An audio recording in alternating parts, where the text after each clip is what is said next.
এখন স্পিড রিম্যাপিং ছাড়াও এই এফএক্স মোশনে আরো যে অপশন গুলো আছে,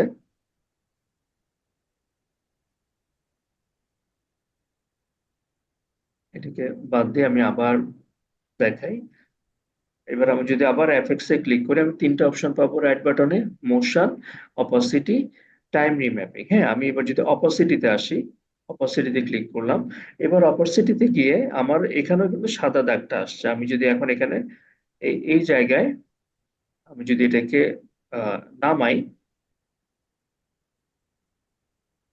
ধরেন আমার এই পুরো ইয়াটা তো মানে এই লাইন দিয়ে বোঝা যাচ্ছে হচ্ছে আমার অপাসিটি বাড়বে কমবে। হ্যাঁ, ধরুন আমি এখানে এখন কন্ট্রোল সিলেক্ট করে আমি এই জায়গায় একটা ক্লিক করলাম। ক্লিক করার পরে এখন আমি এটাকে চাইলে এটা ধরে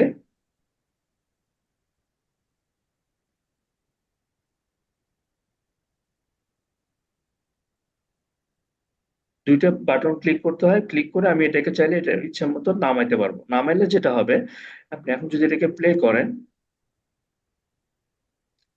ব্যাপারটা হচ্ছে মানে আপনার আমি সিলেক্ট করছি অপাসিটি। হ্যাঁ, অপাসিটি মানে তো জানেন যে অপাসিটি মানে হচ্ছে মানে করা, কালারটা থাকা আর হালকা হয়ে যাওয়া। হ্যাঁ, আপনি এখন এটাকে যদি আরো কমাই দেন, তাহলে সে আরো ডিম হয়ে যাবে। মানে অনেক সময় হয় না যে আপনার একটা ভিডিও আপনার শেষ পর্যায়ে চলে আসছে, এখন শেষ পর্যায়ে চলে আসলে কি হয়, পর্দা নেমে যায়, মানে একটু ডার্ক হয়ে যায়।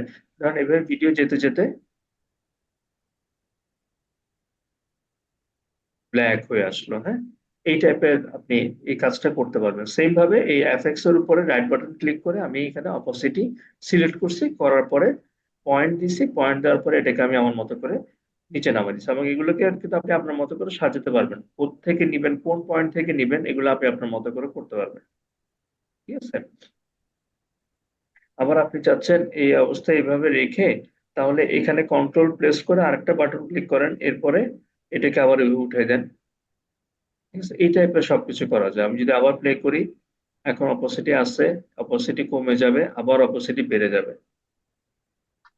ঠিক আছে, এটাকে আপনার মতো করে যেভাবে ইচ্ছে সেভাবে দরকার হয় ওভাবে সাজাতে পারবেন।